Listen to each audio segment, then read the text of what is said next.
I'm a consultant in public health and I'm Deputy Director of Population Health, and I'm based at ELF, so work alongside Mohit. So what I've tried to do in these sessions is you are the last, you need me to tell you the impact of health inequalities the least. The work you all do in your organisations, the contacts you have, the closeness with your communities and the kind of work you do, you see firsthand some of those inequalities and unfairness that really affects our populations at multiple disadvantage. So what I'm hoping to do is just talk you through, as Mohit said, some of the terms that are being used around funding and some of the terms and some of the kind of priorities we're looking at, and also just some of the evidence base. So if you are pulling together bids or you're working alongside partners, you kind of know maybe what they're talking about, and you also can hopefully start to look at some of the data where you could support your bids better around some of that population health data. So I'm just going to share my slides, if that's okay. Once I start sharing, I can't really see you, so hopefully Ian will let me know. I'm happy for you to interrupt me at any point, and I'm happy if I haven't made anything clear and you want me to go back on something, please do. So yes, right. So what I was going to look at is inequalities generally, what it is, what does it mean, some of the evidence around what we're talking about, and some of those particular pinch points of disadvantage that you probably might be working with some of those communities, or you might want to think about in extending your reach. Okay, so hopefully a really basic kind of working through what we mean by health inequalities, how that links to population health, what you as voluntary sector and community groups can do to reduce inequalities, what you're already doing, how do you evidence that, how do you show that, and then again your role in reducing health inequalities and supporting your members. Okay, so what is population health? It's become a very kind of key term, and certainly across the NHS, as Mohit said, that's what we're talking about. So I've stolen this diagram from the King's Fund, which is, if you don't know, it's a sort of think tank, a health think tank, which is really well respected and is quite helpful in pulling out new ideas together. So they think about the term population health as being quite broad, and it's got 4 main pillars. And when we talk about the impact on a population, so when we talk about a population, we might be talking about the population of England, we might be talking about the population of City, or the population of Hackney, or the population of London. So depending on how you define the population, these are the factors that will impact and drive the kind of health of that population. So whatever it is, you can look at that population group by these factors. So obviously, you would know more than us, it's the places and communities we live in and with. So they really influence health, they influence how well you live, and they're a real driver for good health and a driver for poor health. The wider determinants of health. So this is, when we tend to talk about health, everyone, we rush to that, A&E departments and access to our GPs, etc. But actually, we know, and the evidence shows, that some of the biggest drivers on health are actually education level, housing, whether you live in deprivation, in poverty, and some of those other factors, and they're called the wider determinants of health. So they're the real building blocks of health before you even need to think about health services. Our healthy lifestyles, our health and behaviours and lifestyles. I'm in public health, so I'm almost forced to talk about at some point alcohol, smoking, obesity, physical activity. So they obviously impact our health and the health of the population.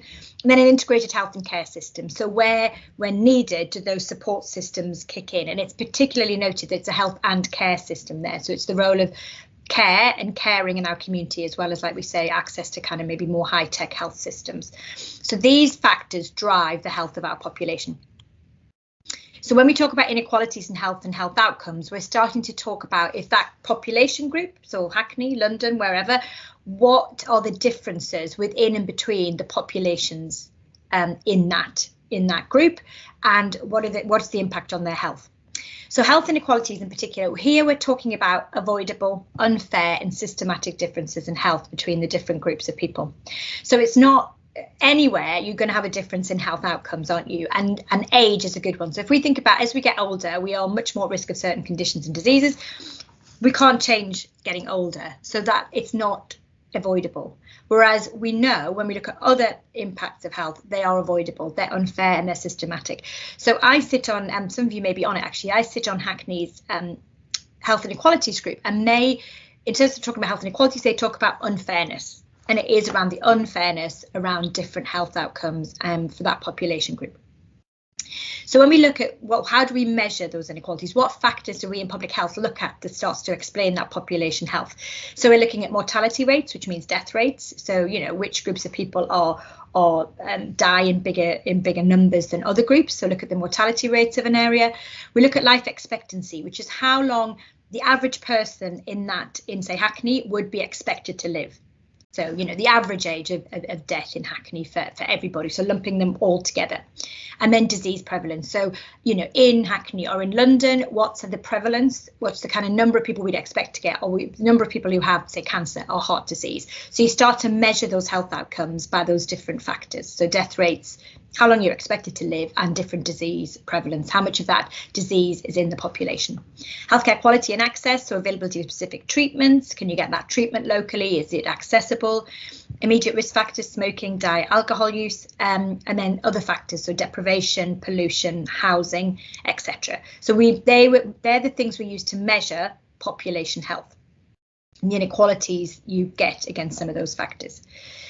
So inequalities, different circumstances, income, profession, education, big drivers of your then expected life expectancy, your risk for certain diseases, etc., and your lifestyle and behaviours. So we know the higher your education level, probably the more well paid your job is. So therefore you're not living in deprivation, you're living in poverty, and therefore your risk of certain cancers goes down, heart disease goes down. Your likelihood of smoking is massively different. So, for example, in Hackney, I think the average sort of the smoking level in Hackney, I think is around, for the general population, I think it's around 13%. It's on another slide, it might be 15%, but between 13 and 15%. If we look at people who are working in manual and labouring jobs, then it goes up to 23%. If we look at people who've got a serious mental illness, it would go up to 58%. So you start to see those differentials based on kind of education and also particular vulnerabilities, say, around mental health. Also geography, the amount of green space and jobs available in the local area, those characteristics under the Equalities Act, so disability, ethnicity, etc. And then vulnerability, as we mentioned, so recent migration or severe mental illness. So those factors will also drive. And what you get, as you know, is you get some communities that face those multiple disadvantages. So they may be living in poverty, they're from a Black and minority ethnic community, they may have poor mental health, and you get this kind of all those factors driving towards a much poorer health outcome for those communities. And you'll get that within and between populations. And in London in particular, as you know, in Hackney, and I used to work in Camden, and it's similar. You get those real extremes. So you get incredibly wealthy populations, and then a mile or half a mile down the road, you'll get some of the most deprived populations in England. And it makes delivering your services particularly complex in the geography we've got, because those communities will, literally be rubbing alongside each other, but with very different population health outcomes. Okay, so this is just a snapshot of Hackney, and anyone who's on from City, I'm really sorry, but they don't collect the data for City because the population is actually really small, so they don't have it. So I'm very sorry to miss City out on this one. So Hackney, this is, we call it the life course. It's a term we use quite a lot in public health. So it looks at the kind of expectations and the health across the population group from preconception, so kind of pregnancy, right through to older age. And you start to be able to measure a population's health for an area against that life course. So one of the markers is smoking at time of delivery. So as we know, smoking during pregnancy isn't great and is quite harmful to the child. And so one of the measures we have is around whether mothers are smoking at the time that they're having their baby. And then it's always useful with data. And if you're doing this in bids, I'm sure you do it, but it's always useful to put in a comparator, because it helps people, or if you're talking to your community groups, it helps people to kind of get a sense of where we are. Is that good? Is that bad? Oh, well, if we compare it to London, or if we compare it to nationally, you start to get a sense of where Hackney is.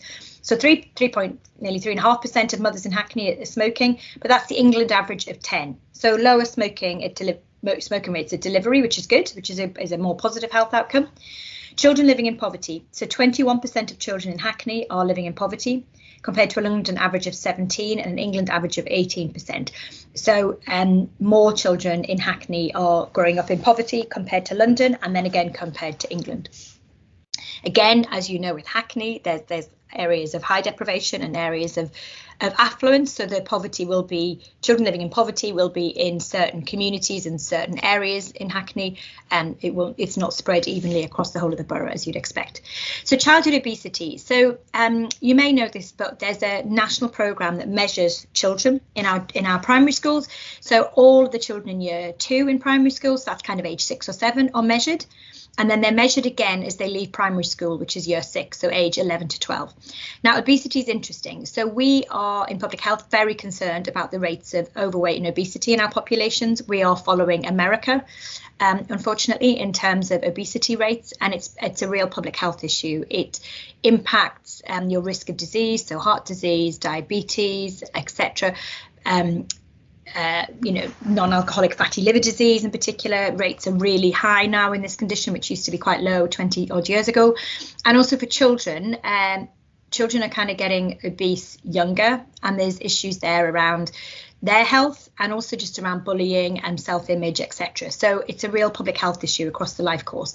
So 27% of children in Hackney are obese compared to the London average of 23% and the England average of 21%. So above the average obesity rate. And the problem is this isn't just overweight children, this is obese. So the problem is when you're obese, classified as obese at a young age, the evidence isn't great through the tricky teenage years of what works around obesity. So it's a particular issue that we're concerned about. Another one looking at those broader social determinants of health is in education, employment or training. So this particularly looks at 16 to 17-year-olds. So 4% in Hackney were not in any of those in 2019, compared to a London average of 4%, 0.2%, and a national average of 5%. So kind of just, about the London average for young people not in education, employment or training, which is it's still not great, but it's okay, and it's below the national average. General employment. Sorry, Angela, just a quick question from Zafar, who says, is there an ethnic breakdown for the issues you're describing? Yes, there will be, and certain population groups will be more at risk of certain conditions. This is general data for Hackney, so it just looks at the whole population. But we know for certain conditions and for certain risk factors for diseases, etc., then there are differences among different ethnic groups. Definitely, we'll come on to that in a little bit. But yeah, definitely. Was it smoking or poverty or obesity, or was it just generally? Zafar, did you want to elaborate? In general, he says. General, yeah. So we can look at where you would get those different ethnicity breakdowns for certain conditions. Yeah. Employment: 71% of the adult population in Hackney are in employment, 75% in London, and 76% in England. So a bit below the London and the national average for employment. And we know that good work is really good for your health. It's good for your mental health. Your life expectancy increases if you're in good employment, and it's an important driver of health. So a big push in ELF, certainly for us, is how do we get some of our service users to remain in or get back into employment as quickly as possible. And we're really pushing it to be part of your conversation around recovery, as well as, are you taking the right medication? Is your housing okay? Or how do we get you back into some sort of work or volunteering or training?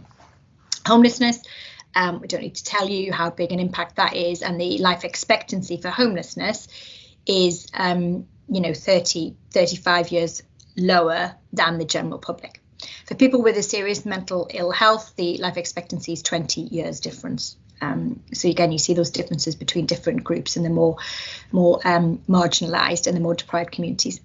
So 0.9 per thousand are categorised as homeless in Hackney. For London, it's 1, and for England, it's 0.8. So you're slightly above England, but lower than London, which is interesting, actually, isn't it? Because some of the boroughs that ELT works in, we've got much higher homelessness rates. And then healthy life expectancy at birth. So I've talked about life expectancy, which is how long you live. Healthy life expectancy, you might see that in some of the information you're looking at or the data. That's how long you're expected to live in good health. So it's a really good marker. It's not just about, how when you die, it's about how long do you live a healthy life. And males and females born in Hackney, you can expect to enjoy up to age 58.6, very specific years for males, and 58.8 for women, compared to an average of 63.2 for males and 63 for females as well in England. So lower by 5 years difference there. So you start to see those big markers when you compare it to England data.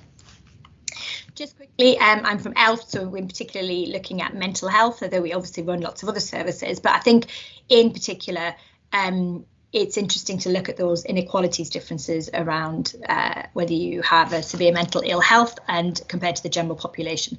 So people experiencing very poor mental health, especially SMI, severe mental illness, you see those inequalities. So if we look at employment, we picked a person from Hackney, so Amber Bowler, she's 44, she lives in Haggerston.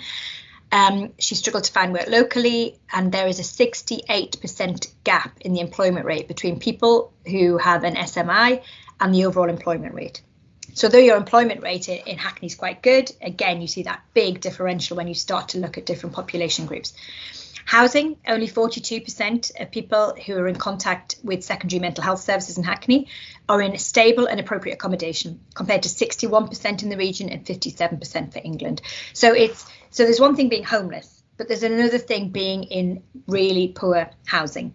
And you will know, and I know, the impact of either poor housing stock, whether it's, it's damp, whether it's unsafe, whether, you're being moved all the time, or whether it's too small for your family, etc.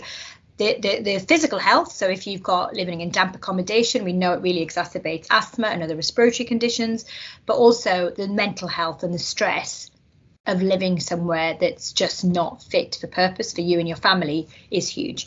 And it's a much lower rate for in Hackney than it is compared to the general population. I think we know that kind of housing crisis that we've got in inner London. Smoking, again, I mentioned it, but smoking rates are much higher among the SMI population. So for some of our ELF services, we've done some prevalence work around smoking, and it's 58% in some of our inpatient wards. So nationally, one in three cigarettes smoked in the UK is by someone with a mental health issue. Life expectancy, again, it's 20 years difference between someone with an SMI and the general public. Okay, so just to kind of take a drawback from Hackney and look at some national data. This work is done by the Institute of Health Equity, which is led by Professor Sir Michael Marmot, which is kind of a quite seminal work that was done, which started to look at some of these inequalities. And this graph was done looking at up to 2019 data. And we're a wealthy country, and we're, in the top 7 most wealthy countries, I think. And usually year on year, you expect an increase in life expectancy because we get healthier, we get wealthier, we have better access to healthcare, technologies, etc., etc.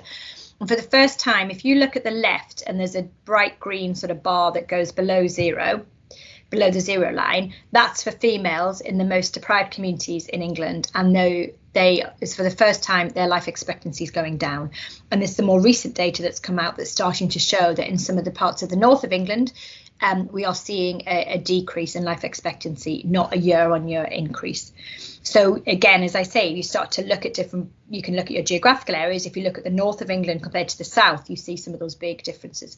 And again, this is just showing for females in the most deprived communities, their life expectancy is going down. So we're not in a great place in terms of inequalities. We're not closing the gap, it's widening. Can't talk about inequalities without talking about COVID and the impact that has had on health inequalities, but also it's really shone a light on them. And that's why there's a big push at the moment to really start to try and address some of these things that we've known for ages. But I think, COVID brought it into the daily news every day. So when we look at who was most likely, and this is for mortality, this is death rates, age standardized death rates for COVID, you can see there on the left with the graph, the most deprived communities, male and female. Male is the turquoise line, female is the burgundy line.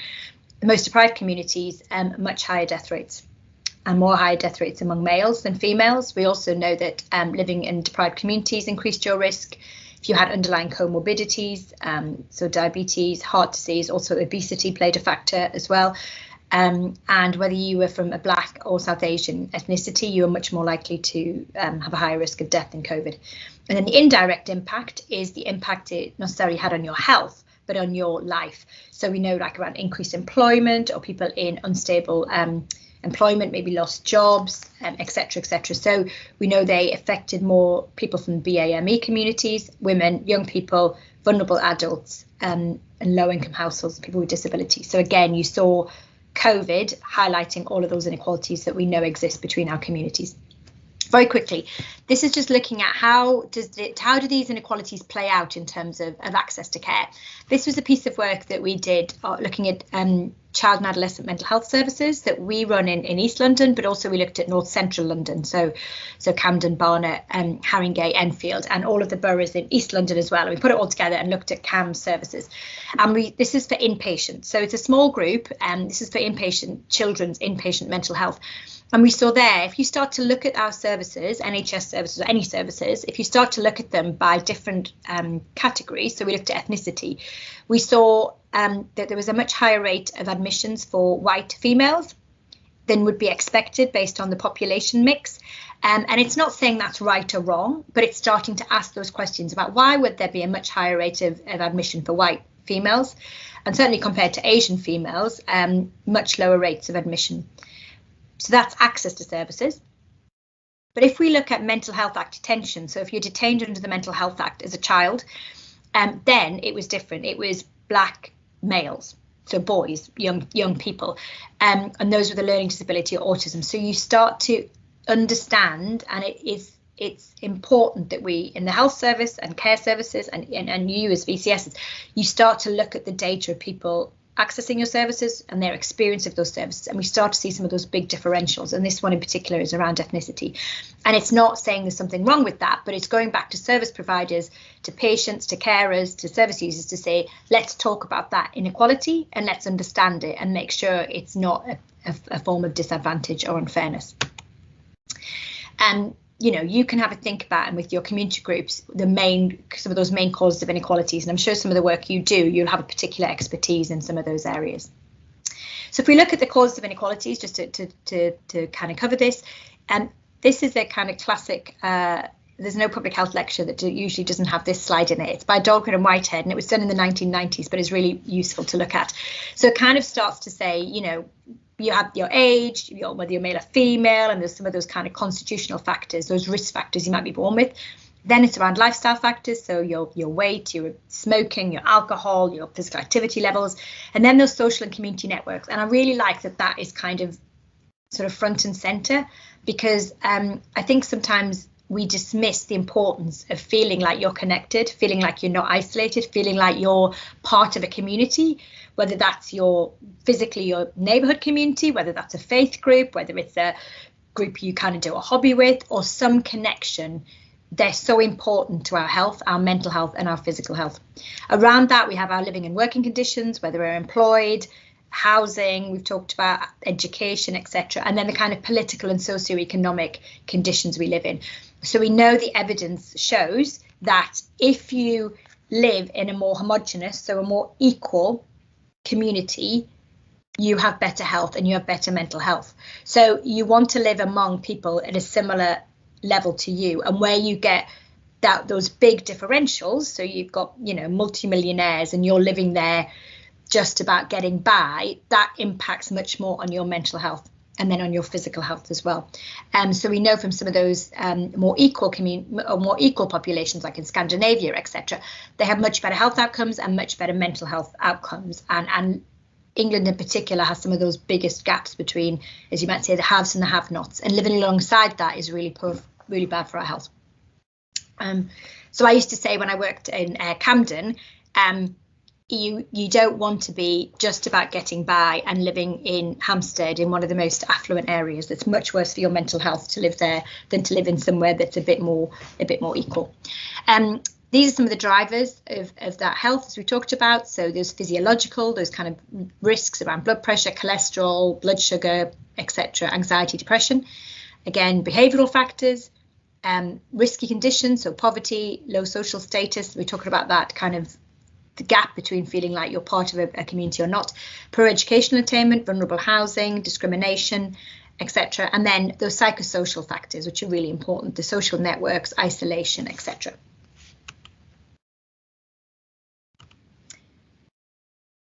So this one just shows, I won't go into it in too much detail, but I can come back to this slide if we want to. This is just life expectancy and disability-free life expectancy at birth by deprivation. And again, it just highlights the kind of difference. So if we look at the most deprived communities down the left-hand side of the graph, you can see that both their life expectancy and their disability-free life expectancy, which is the green one, people in the more deprived communities get poor health much younger. So you can see it goes below the 50-year age gap, so 50 years. So it's kind of 47, 48 years for some communities compared to the more affluent communities where the green line goes right up above. So people there usually don't start to get poor health and health conditions until the average will be 70, 75. So you see that massive difference in disabilities, also sometimes called disability-free life expectancy. These are some of the inequalities we need to look at in our healthcare services and the NHS, the services we provide. Some of the evidence shows wealthier people, although they use less services overall, they'll present earlier. They make much greater use of preventative services such as screening and vaccination, usually receive better quality of care, and report much better experiences of healthcare. And interestingly, this is just looking at GPs, but there's no evidence of ethnic inequalities in use of GP services, but there are in use of hospital services and in patient experience in many services. Mental health, people with poor mental health are much less likely to receive preventative care and much less likely to take up preventative care, screening, etc. And some of those groups facing multiple disadvantage and groups that feel quite excluded will rely heavily on emergency services when their health needs become acute. So that kind of use of A&E for some of those communities, because for them, that's the only place where they know they're going to get healthcare or know how to access it. Just to show you, and I'll show you where you can get these data, but it just starts to look at where ELFT works, and we can start to kind of measure yourselves against your boroughs. So sorry to say, Hackney, you're a bit in the red here, but it's interesting. We also work in Richmond, and Richmond is one of the most affluent boroughs in London. And if you look at yourselves against Richmond, you start to see those big differentials that we've talked about. Look at the smoking prevalence. It's 19% in Hackney. Sorry, I was wrong. 10% in Richmond. Percentage of people in employment, 71%, 82. So big difference in employment rates between Hackney and Richmond. And again, your life expectancy difference. Look at that, 10 years for women if you compare Hackney to Richmond. So you start to see that. Sometimes quite nice to get that snapshot because you can start to see where you are in relation to other areas, and certainly other areas in London. So you can look at Newham, Tower Hamlets, etc. To understand that life expectancy gap between the most deprived and the least deprived communities, this just gives you, this is national data, this just gives you a breakdown of what makes up that difference. Of the most deprived decile, their life expectancy is around 73 years. This is how long they're expected to live, compared to 83 years in the least deprived, so that 10-year difference. And you can see there, it's as you'd expect, cancers, heart disease, cirrhosis, liver disease, etc., and stroke. So you can start to see an influenza and pneumonia are in there as well. Just to tell you that you will be working with partners at the moment who are really trying to pull together what they're doing around inequalities, how they're addressing it. There's a bit, the NHS has a long-term plan which gets produced, and we have to sort of respond to it. There's a big push in this long-term plan around what are we doing around prevention and what are we doing around health inequalities. So we have a growing and an ageing population. We're going to need more people who are going to need NHS care. There's a lot of unmet need. And how do we kind of push some of our services to reach some of those groups that don't come forward earlier? And then again, talking about fairness and overall outcomes, we need a systematic and concerted approach to reduce those inequalities and variations in care. Just to kind of show you where you are in what you do in relation to what Mohit and I do in relation to healthcare, this looks at the contribution to our health of healthcare. And all of these pie charts basically are different pieces of research and evidence. And the average is basically that it's only about 20 to 25% of our health is determined by healthcare. The rest, as you can see, is socioeconomic, environmental, and those other factors. So actually the work you guys are doing is kind of more important to someone's overall health than whether they can access an ELFT service. Important as that is when you need it, in the scheme of your life and the population health, it's those other drivers that make up your likelihood of having a kind of good and healthy life.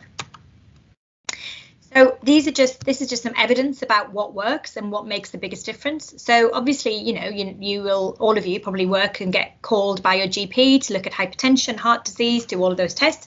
They're really important. They're important that we get all of our communities to do those kind of cardiovascular risk assessments, etc. But actually, it contributes around 3 to 5 years. So it's important.